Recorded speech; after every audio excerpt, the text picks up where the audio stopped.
कोसानी भारत के उत्तराखंड राज्य के अंतर्गत कुमाऊं मंडल के बागेश्वर जिले का एक गांव है। भारत का खूबसूरत हिल स्टेशन कोसानी उत्तराखंड के अल्मोड़ा जिले से मात्र 53 किलोमीटर की दूरी पर स्थित है। वहीं नैनीताल से 116 किलोमीटर की दूरी पर स्थित है। दिल्ली से बात करें तो करीब 427 किलोमीटर की दूरी पर स्थित है ये खूबसूरत सा गाँव।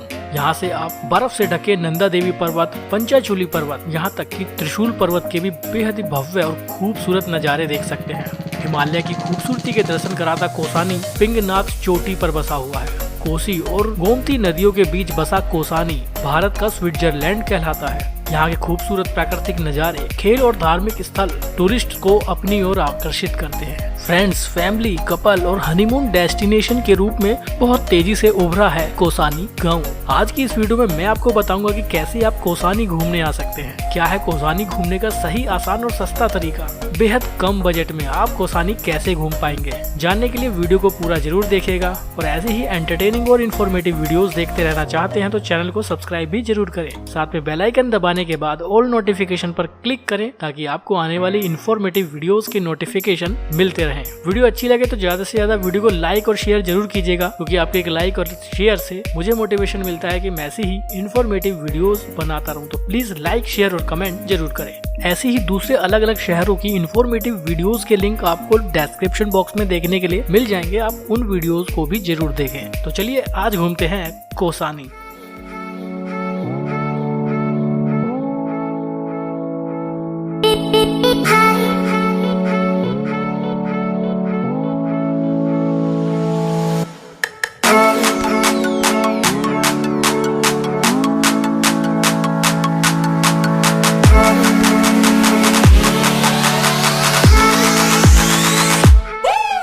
तो चलिए अब बात करते हैं कि कोसानी कैसे पहुंचा जाए। अगर आप बाई फ्लाइट आना चाहते हैं तो नियरेस्ट एयरपोर्ट पंतनगर में। पंतनगर से कोसानी के बीच का डिस्टेंस 168 किलोमीटर है। कोसानी के लिए आपको यहाँ से प्राइवेट टैक्सी का ऑप्शन मिल जाएगा जो 4 से 4,500 रुपए चार्ज करेंगे। अगर आप बाई ट्रेन आना चाहते हैं तो कोसानी का नियरेस्ट रेलवे स्टेशन काठगोदाम में है। काठगोदाम से कोसानी के बीच की दूरी 134 किलोमीटर है। काठगोदाम से प्राइवेट टैक्सी का ऑप्शन मिल जाएगा आपको 3,000 से 3,500 रुपए चार्ज करेंगे। कोसानी तक शेयर टैक्सी में चार्ज करेंगे 300 रुपए। वहीं आप चाहें तो उत्तराखंड रोडवेज की बसेस से भी कोसानी पहुंच सकते हैं, जिसमें आपको टिकट लेना होगा 180 से 200 रुपए तक। आप चाहें तो अपनी पर्सनल कार, बाइक या रेंटल टैक्सी लेकर भी कोसानी पहुंच सकते हैं। मैं आपको सबसे सस्ता तरीका बताने वाला हूं। आप चाहें तो बसेस से जा सकते हैं। बसेस का ऑप्शन बहुत सस्ता रहता है। अगर आप वोल्वो बस से आना चाहते हैं तो बस आपको मिलेगी सिर्फ हल्द्वानी तक। वोल्वो सुपर लग्जरी बस में दिल्ली से किराया बनता है 819 का। एसी जनरल बस में किराया बनता है 536 रुपए का। और ऑर्डिनरी बस में 370 रुपए पे करने के बाद आप दिल्ली से हल्द्वानी तक पहुंच जाएंगे। इन सभी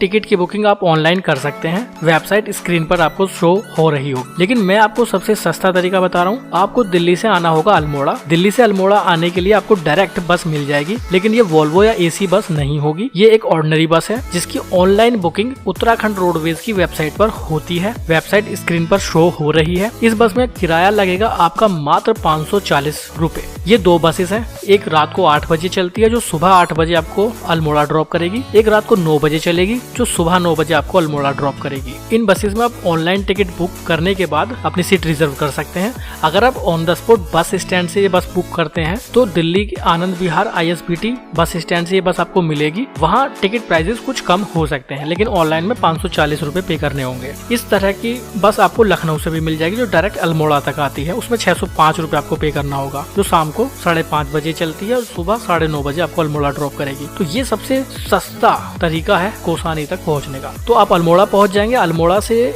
कोसानी के बीच का डिस्टेंस मात्र 53 किलोमीटर है। यहाँ से आपको प्राइवेट टैक्सी मिल सकती है जो 2,000 रुपए चार्ज करेंगे। शेयर टैक्सी मात्र 150 रुपए लेती है और आप कोसानी पहुँच जाएंगे। सबसे सस्ता आप बस यूज कर सकते हैं उत्तराखंड रोडवेज की, जो रेगुलर इंटरवल पर चलती रहती है। मात्र 70 से 80 रुपए पे करने के बाद आप कोसानी पहुँच जाएंगे। तो ये है सबसे सस्ता तरीका कोसानी तक पहुँचने का। चॉइस आपकी है, आप किस तरीके से आना चाहते हैं। दुनिया के किसी भी कोने में आप मौजूद हो, आपको इन्हीं में से किसी एक तरीके से पहुँचना पड़ेगा। तो ये तो बात हो जाती है कोसानी पहुँचने की। लेकिन जाने से पहले हमें ये डिसाइड करना होगा कि हमें किस मंथ में जाना चाहिए और क्या है सही समय कोसानी को एक्सप्लोर करने का। समर की अगर बात करें तो मार्च से लेकर जून तक आप कभी भी चले जाइए, आपको बहुत ही प्लेजेंट वेदर देखने के लिए मिलेगा, बहुत ही खूबसूरत व्यूज देखने के लिए मिलेंगे, चारों तरफ ग्रीनरी आपको देखने के लिए मिलेगी। जुलाई और अगस्त का महीना आप अवॉइड कर सकते हैं क्योंकि वो रेनी सीजन होता है, मानसून सीजन होता है। सितंबर और नवंबर का मंथ भी प्लेजेंट होता है और बहुत ही अच्छी ग्रीनरी आपको उस मंथ में भी देखने के लिए मिलेगी। अगर आप स्नो देखना चाहते हैं तो आपको दिसंबर, जनवरी या फरवरी के मंथ में आना चाहिए। वैसे पूरे साल कोसानी टूरिस्ट आते रहते हैं। चलिए, ये बात हो जाती है कोसानी तक पहुंचने की और कब हमें आना चाहिए। पहुंचने के बाद सबसे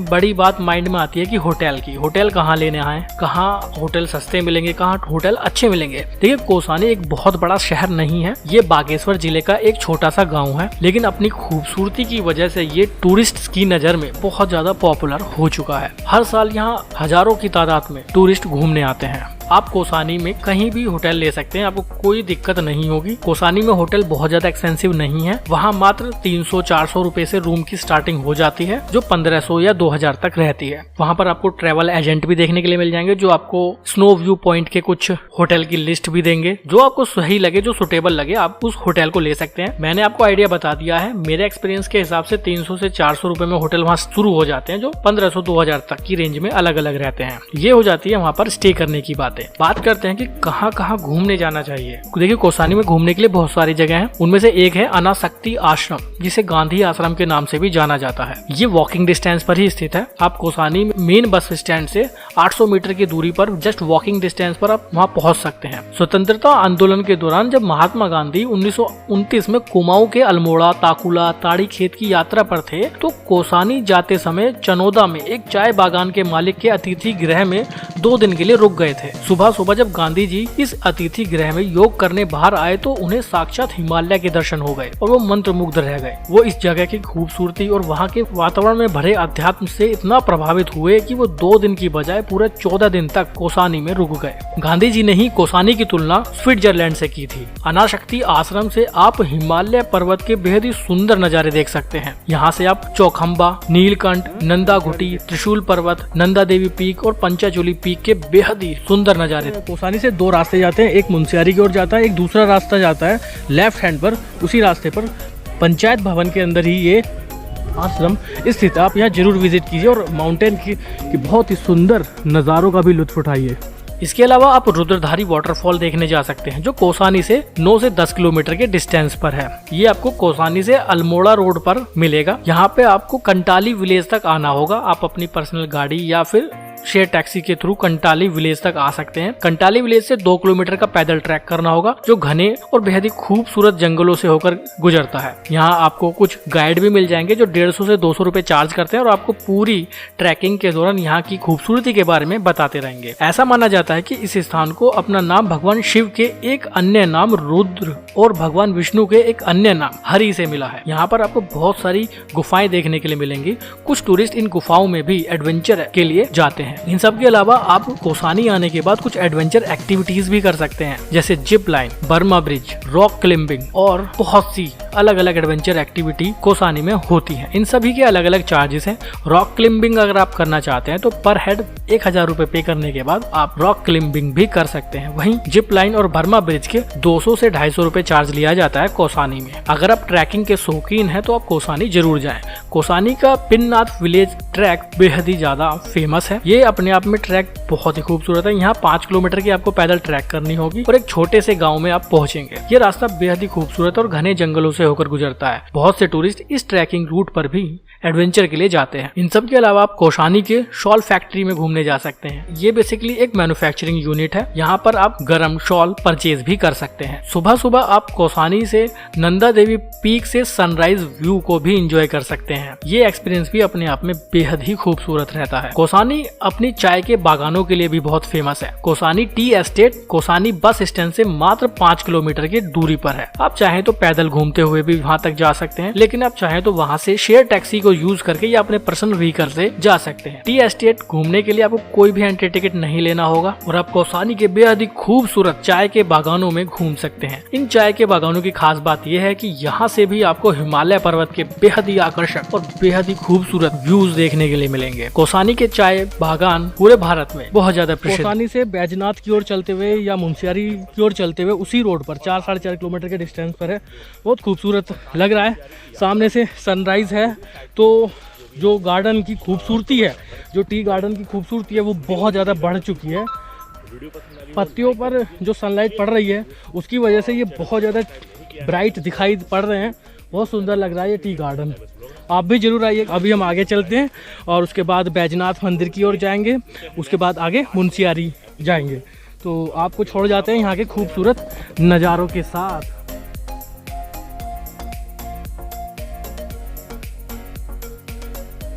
यहाँ से आप चाय परचेज भी कर सकते हैं। कोसानी टी एस्टेट के बाहर कुछ शॉप्स अवेलेबल हैं जहाँ से आप यहाँ से निर्मित चाय को परचेज भी कर सकते हैं। यहाँ तक कि आप उस चाय की चुस्कियाँ भी ले सकते हैं। तो अगर आप कोसानी घूमने आते हैं तो कोसानी टी एस्टेट जरूर घूमने आए। इन सब के अलावा आप कोसानी से बैजनाथ टेम्पल देखने जा सकते हैं। बैजनाथ टेम्पल की दूरी कोसानी से 17 किलोमीटर है और ये कोसानी से बागेश्वर जाने वाले रास्ते पर स्थित है। खास बात ये है कि जब आप कोसानी टी एस्टेट घूमने जाएंगे तो उसी रोड पर आगे आपको बैजनाथ टेम्पल देखने के मिलेगा। यानी कोसानी टी एस्टेट से मात्र 12 किलोमीटर की दूरी पर बैजनाथ टेम्पल है, तो आप वहाँ भी जरूर जाएं। ये मंदिर भगवान शिव को समर्पित है जो बागेश्वर जिले में ही आता है। यह मंदिर गुरूर से 2 किलोमीटर की दूरी पर गोमती नदी के किनारे पर स्थित है। सभी बैजनाथ मंदिर की ओर जा रहे हैं। कोसानी से करीब 17 से 18 किलोमीटर के डिस्टेंस पर है ये जगह।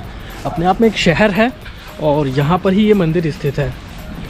मेरे बराबर में मैं देख रहा हूँ एक रिवर फ्लो कर रही है और आगे एक बैराज है जहाँ पर इस रिवर का पानी इकट्ठा होता है। उसी के पास में मंदिर स्थित है। आप देख सकते हैं मैं मंदिर के काफ़ी नज़दीक पहुँच चुका हूँ। यही है बैजनाथ टेम्पल।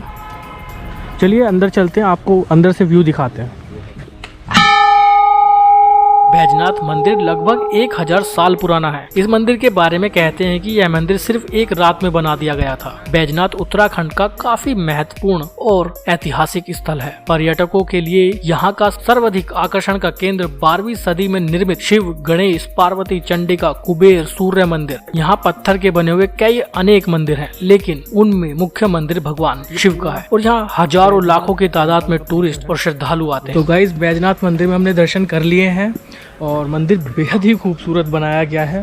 बेहद खूबसूरत पत्थर से नक्काशी की गई है और अल्टीमेट जगह है। बराबर में जो नदी फ्लो कर रही थी उसका पानी इधर यहाँ इकट्ठा हो रखा है, जैसा मैंने आपको बताया था पहले भी। अगर आप कोसानी से आना चाहते हैं तो मैं बता चुका हूँ 17 से 18 किलोमीटर के डिस्टेंस पर है, आप यहाँ आ सकते हैं।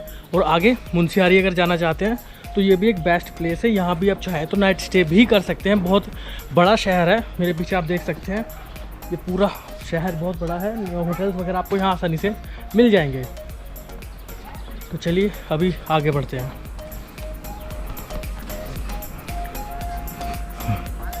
ये सब है कुछ खास जगहें कोसानी में घूमने की। अगर आप कोसानी आते हैं तो इन सभी जगहों पर जरूर जाएं। कोसानी गांव अपने आप में बेहद ही खूबसूरत गांव है जो एक छोटे से क्षेत्रफल में बसा हुआ है, लेकिन उसके आसपास जो घूमने की जगह है वो अपने आप में बेहद ही अल्टीमेट एक्सपीरियंस रखती है। चलिए अब बात करते हैं कि कितने दिन का टूर कोसानी के लिए सफिशिएंट रहेगा। अगर आप दिल्ली से आते हैं और मॉर्निंग में कोसानी पहुँच जाते हैं 11 या 12 बजे तक भी, तो आपको एटलीस्ट 2 रातों का स्टे कोसानी में करना पड़ेगा, तभी आप इन सभी साइट्स को कवर कर पाएंगे। कोसानी की नाइट लाइफ कोई खास नहीं है। वहाँ कोई बड़ा मार्केट नहीं है जहाँ आप शॉपिंग कर सकें या नाइट में घूमने जा सकें, लेकिन अपने प्राकृतिक नजारों, अपने प्राकृतिक खूबसूरती की वजह से कोसानी बहुत ही ज्यादा पॉपुलर हो चुका है टूरिस्टों की नजरों में। कोसानी में वाइन शॉप अवेलेबल नहीं है। अगर आप ड्रिंकिंग करने के शौकीन हैं तो ये सभी चीजें आपको अपने साथ कैरी करनी होंगी। चलिए बात बजट की कर लेते हैं। कोसानी घूमने का बजट बहुत ज्यादा नहीं होने वाला है। बात दिल्ली की करें और अगर मैं मिनिमम बताऊं तो मिनिमम में आपको ऑर्डिनरी बसेस को यूज करना होगा। तो आप दिल्ली से पूरे कोसानी को घूमने के बाद आप 2240 रुपए में एक व्यक्ति घूम सकता है। अगर आप 2 लोग आते हैं तो ये बेहद ही सस्ता तरीका रहता है कोसानी को घूमने का। दिल्ली से अल्मोड़ा 540 रुपए का टिकट बनेगा और जो आना जाना 1080 रहेगा। वहीं अल्मोड़ा से कोसानी आना जाना और वहाँ का लोकल कन्वेंस मात्र 350 से 400 रुपए खर्च होगा। फूड पर 500 से 600 रुपए खर्च होगा 2 दिन का, और वहीं होटल में आपको आसानी से 400-500 रुपए में रूम मिल जाएगा। तो इस तरह से 2000-2500 के अराउंड बहुत ही आसानी से आप पूरे कोसानी को घूम सकते हैं। आप चाहें तो उसमें थोड़ा बजट बढ़ा सकते हैं, इससे आपको थोड़ी सुविधा हो जाएगी। तो उस हिसाब से 3 से 3500 रुपए में भी आप पूरे कोसानी को घूमने के बाद वापस जा सकते हैं। तो बजट का कोई इशू कोसानी में नहीं है। महंगा शहर कौसानी बिल्कुल भी नहीं है, लेकिन जो लोग नैनीताल घूमने आते हैं तो वो नैनीताल के बाद उत्तराखंड के कुमाऊं रीजन की दूसरी खूबसूरत जगहों को घूमने नहीं जाते हैं। जैसा कि मैं पिछली वीडियो में आपको रानीखेत लेकर गया था, तो वहां आप जा सकते हैं। कौसानी में आपको बता चुका हूं, कौसानी आप जा सकते हैं। इसके अलावा आप मुनस्यारी जा सकते हैं। मुनस्यारी के बारे में मैं नेक्स्ट वीडियो बनाऊंगा और आपको मुनस्यारी के बारे में पूरी जानकारी दूंगा कि आपको मुनस्यारी जाना है तो कैसे जाना और क्या खास बात है मुनस्यारी की, क्यों इतना लोग मुनस्यारी घूमने जाते हैं। उसके बाद आप अल्मोड़ा भी जा सकते हैं, तो अल्मोड़ा की भी वीडियो मैं आपको पब्लिश करने वाला हूँ बहुत जल्द। वीडियो कैसी लगी कमेंट बॉक्स में जरूर बताइएगा। कोई सवाल, कोई क्वेश्चन, कोई क्वेरी रह गई है तो वो भी कमेंट बॉक्स में डाल दीजिए, जरूर से रिप्लाई दूंगा। लाइक और शेयर इतना कर दीजिए ताकि हमें मोटिवेशन मिलता रहे कि ऐसी इन्फॉर्मेटिव वीडियो लगातार आप तक पहुंचाते रहें। तो प्लीज लाइक जरूर करके जाइएगा। ऐसे ही अलग अलग शहरों की बहुत सी इन्फॉर्मेटिव वीडियो आपको हमारे चैनल पर देखने के लिए मिल जाएगी। एक बार चैनल पर विजिट जरूर करें और सभी वीडियोस को जरूर से देखें। आज के लिए इतना ही, फिर दोबारा आपसे मुलाकात होगी मुनस्यारी की वीडियो में। अभी के लिए बाय, बहुत बहुत धन्यवाद।